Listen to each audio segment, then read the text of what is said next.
I'm Suresh Jora, publisher and managing editor of South Asian Outlook, electronic monthly, published by Global Home Media, and we launched in July 2001, and all our issues are available online at www.southasianoutlook.com.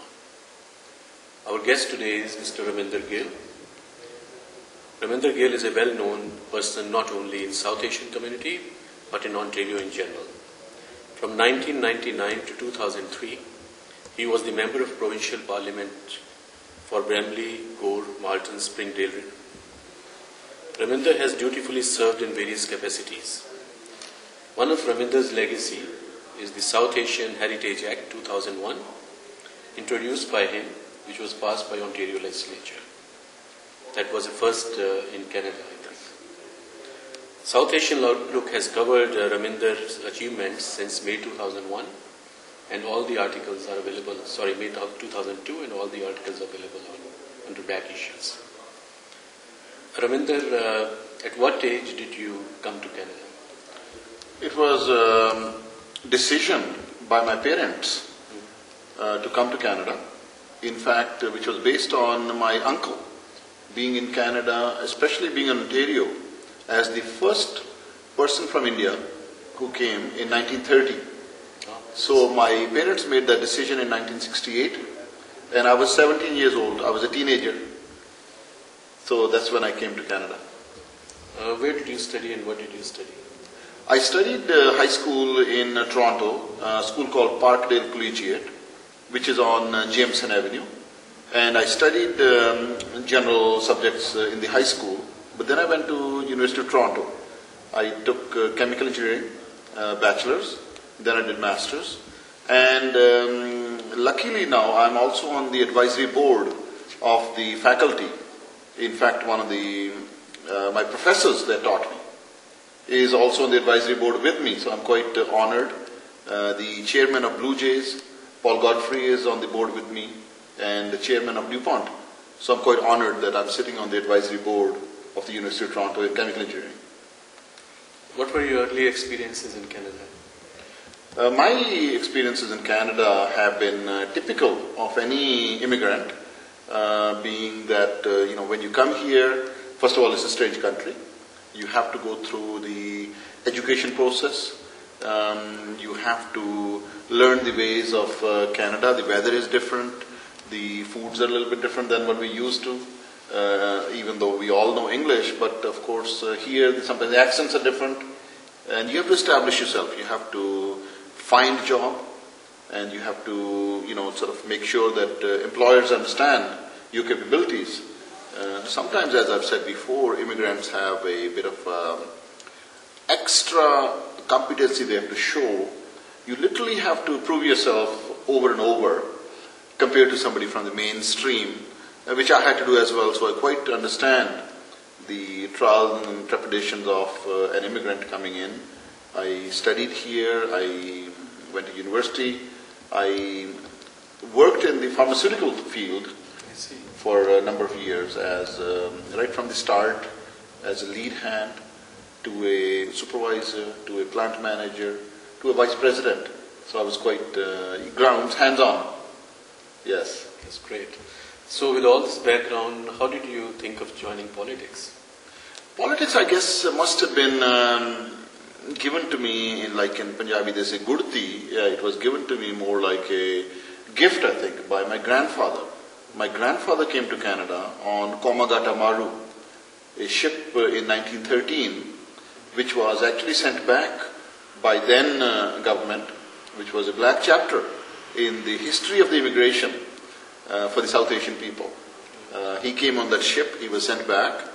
In fact, I'm certainly insisting that the government must apologize to the people who came and the families that belonged to that era, who came on the Komagata ship, and people were sent back.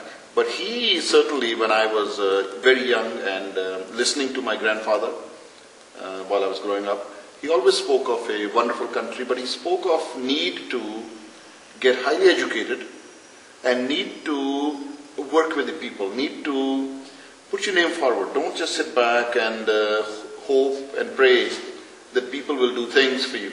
And blame the system. And blame the system. He said, take the lead. Yes, you will make many mistakes.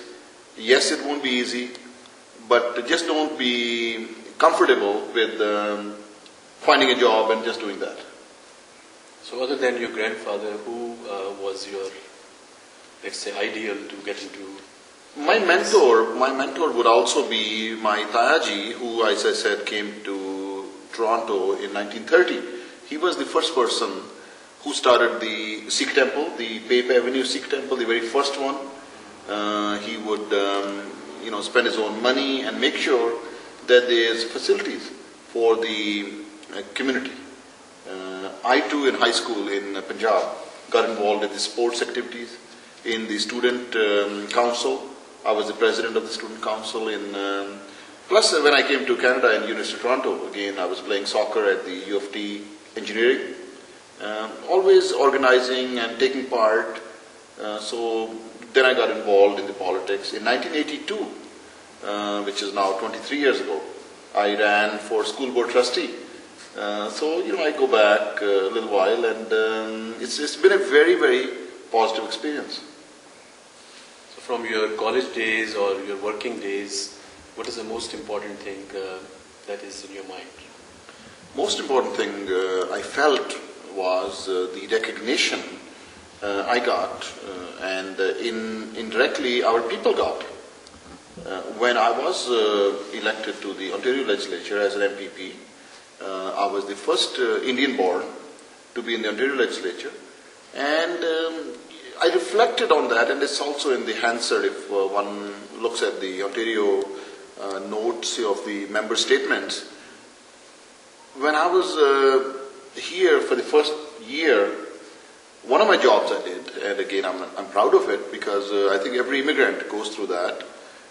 As I was a student, I was a dishwasher in a restaurant, and I used to go take the same path that I took when I went to Queen's Park. So I said, this is the beauty of Canada. This is where I used to go to work when I was a dishwasher, and that's exactly the same road I take when I go to Queen's Park. So it was a humbling experience, but at the same time it showed that immigrants, despite the difficulties, we always make our room, we always work hard or harder, as I said earlier. Harder than the others. Harder than others, because that is the nature. We have to prove ourselves. We are new entities in a new country. But I think the good part is, if we do that, the rewards are there. The dignity of labor is what you are emphasizing by saying that in the Hansard, it's clearly mentioned that you started work as a dishwasher. Dignity of labor is very, very important. In fact, if you go back to our all the religions, from South Asia, they always say, the dasano di kirt kamai. That means, manual work. Don't shy away from that. When I was in high school, university, even getting on the job as a lead hand, I was not hesitant to pick up the broom, make sure that the factory floor is nice and clean, and I encourage other people to, don't feel that it's beyond you or it's beneath you. It's part of your surroundings, and therefore, no matter what you have to do, take pride in what you do and make sure that you do your job, much better and with a full heart into it. That's good. Good to know that. What are the experiences or the best reminder of your time that you served in the Ontario legislature? My best reminder is that I formed a lot of very good friendships. One of the things that the Speaker of the House told us, the first day we went into the Parliament, he said, gentlemen and ladies, look into the House, look through both sides. These are your friends. No matter which side of the aisle, the bench you sit on. If you sit on the right side, you're in the government. If you sit on the left side of the Speaker, you're in the opposition. But he said, doesn't matter which side you look at. Look around, these are your friends, and you'll form some very, very good friendships. So I have some excellent friendships, currently, including now, with both sides, be it Conservative Party and my own, Liberal, NDP, And in fact, there was a recent bill that passed, which actually was my bill, and it's called Scooper's Law. I see. What was that about? That was about protection of the rights of the limo drivers at the Toronto airport, whereby there were some unscrupulous people who did not have the license to pick up, would come in private cars. They will pick up passengers, depriving the legal people, licensed people, of the livelihood, as well as putting the passengers at disadvantage because you're not insured and you might be charging them too much.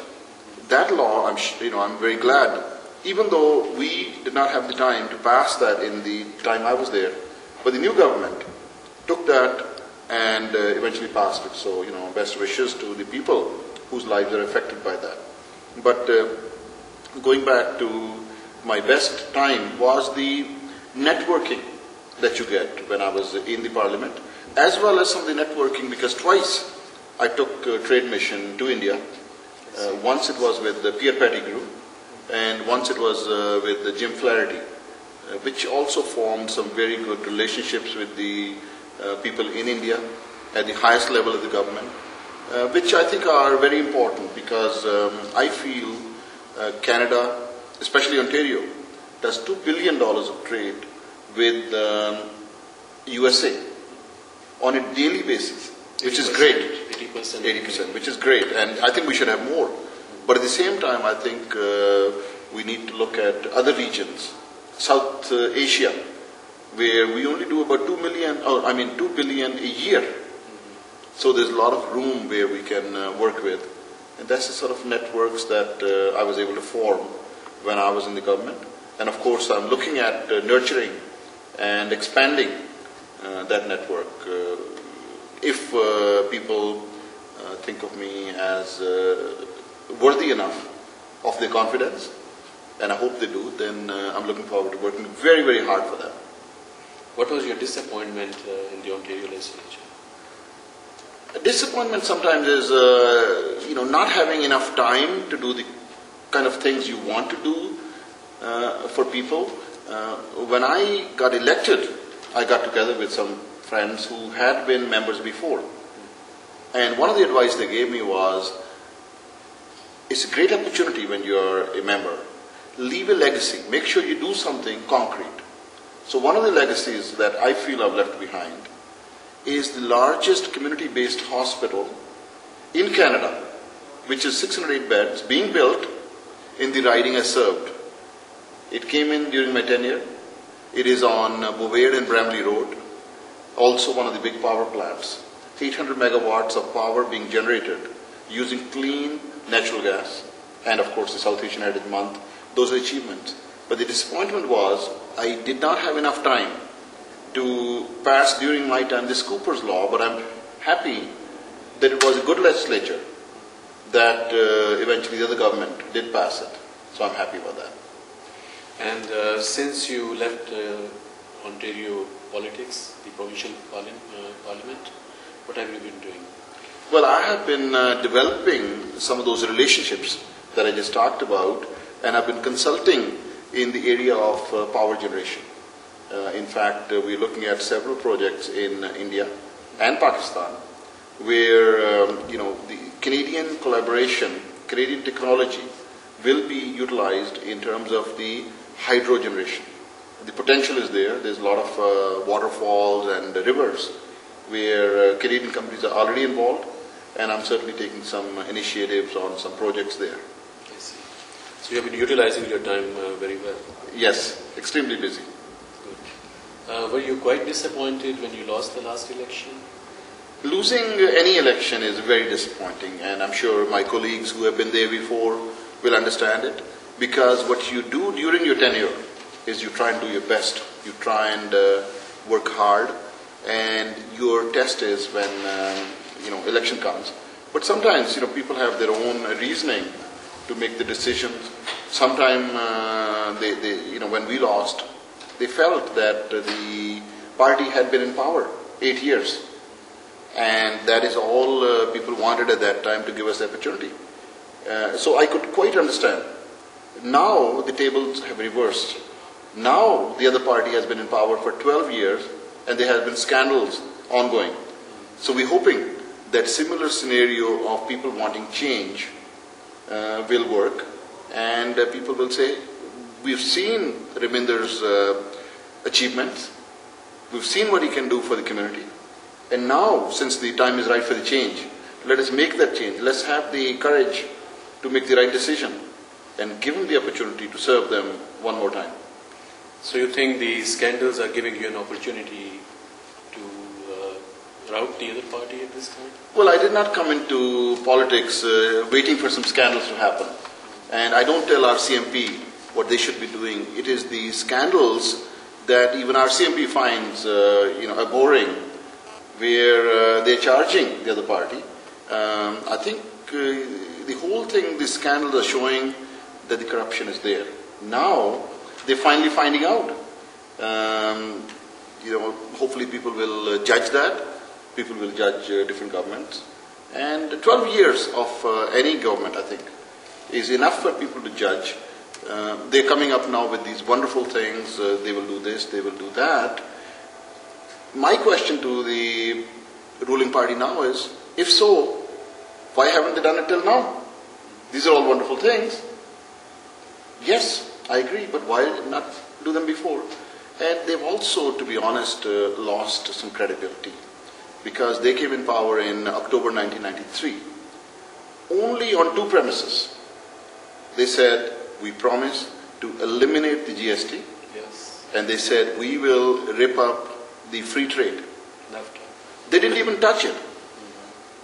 And they have not done it. Now, the other day, we were going to announce a policy on immigration about the, decreasing of the so-called head tax.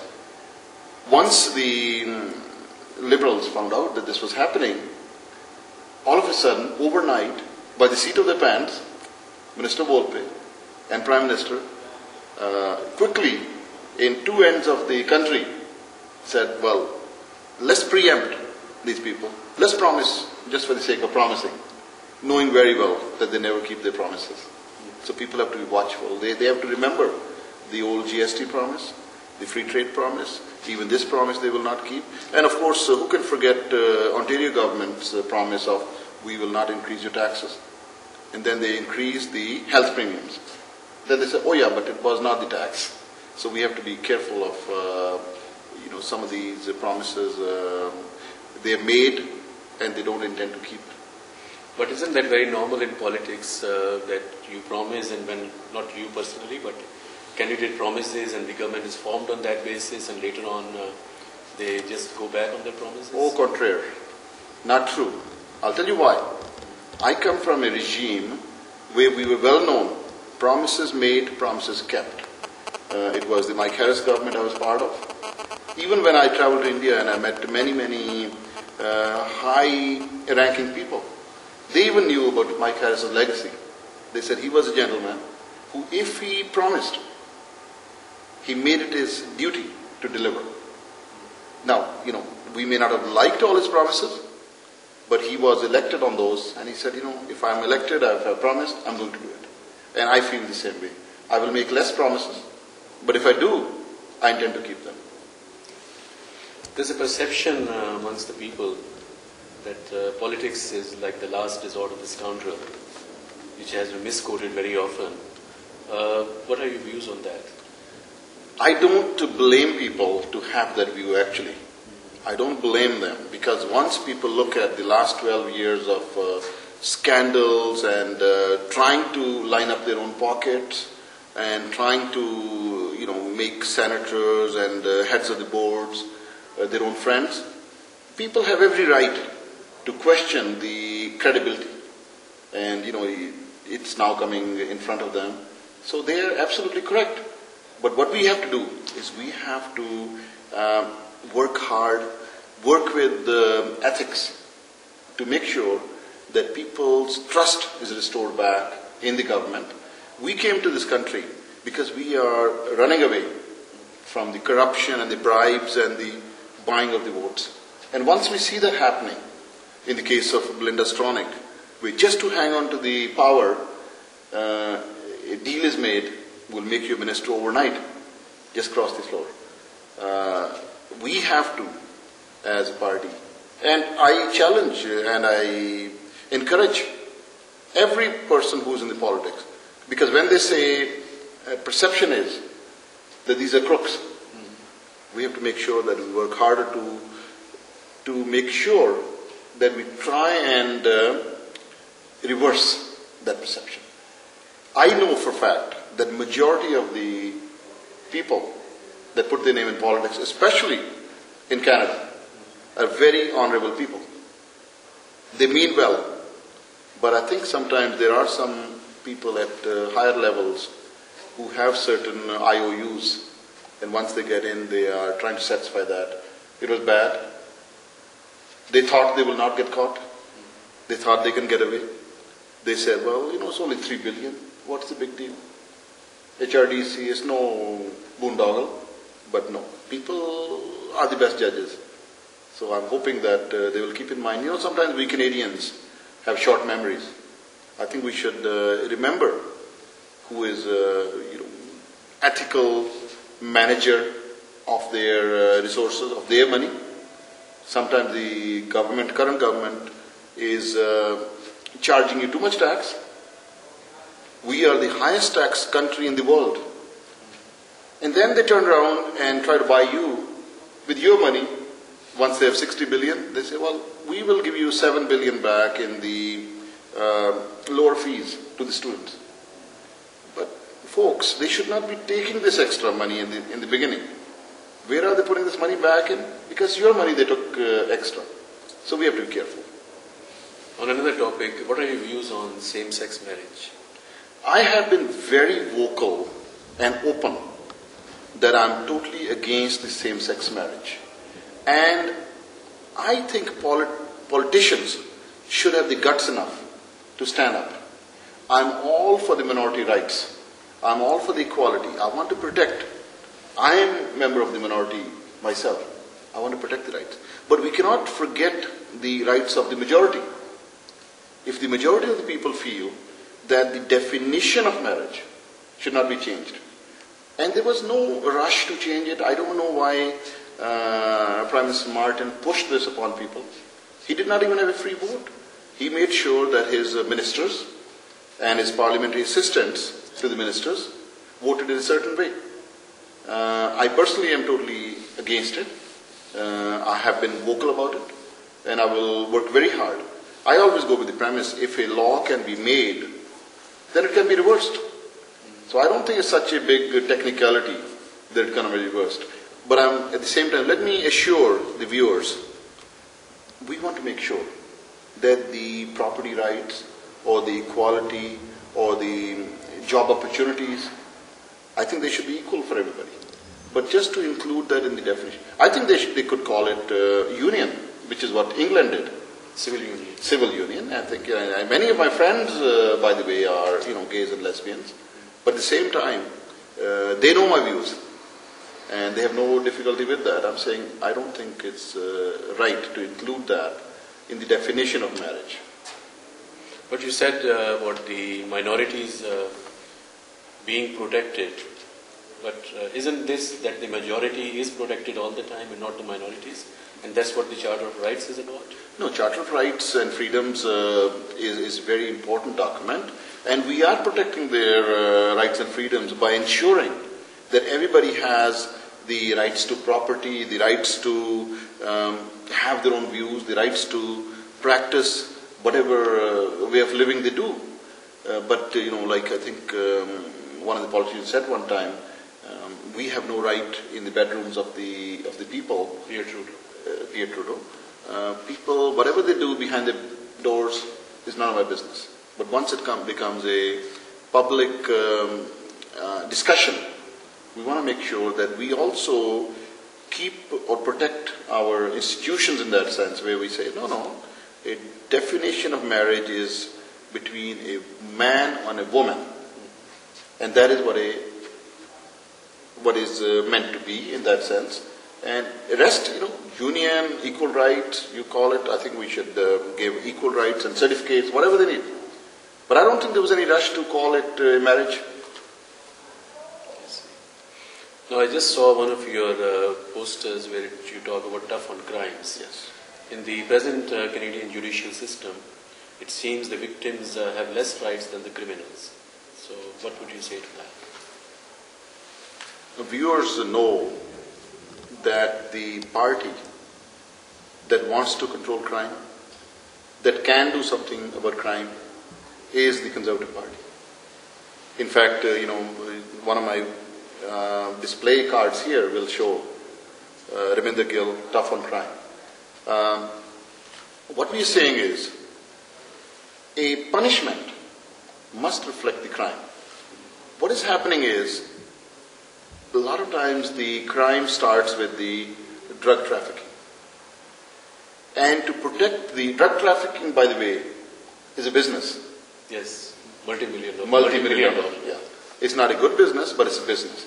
And to protect their territory, the drug lords will hire underage people, the juvenile, where they cannot be touched by law. They are protected in the Young Offenders They are Act. protected in the Young Offenders Act. So what we are saying is, if there's a repeat offenders who know very well what they're doing, so it's not like some child stealing candy, then they should be tried in the adult court. At the same time, if a sentence says 5 years, then it should be 5 years.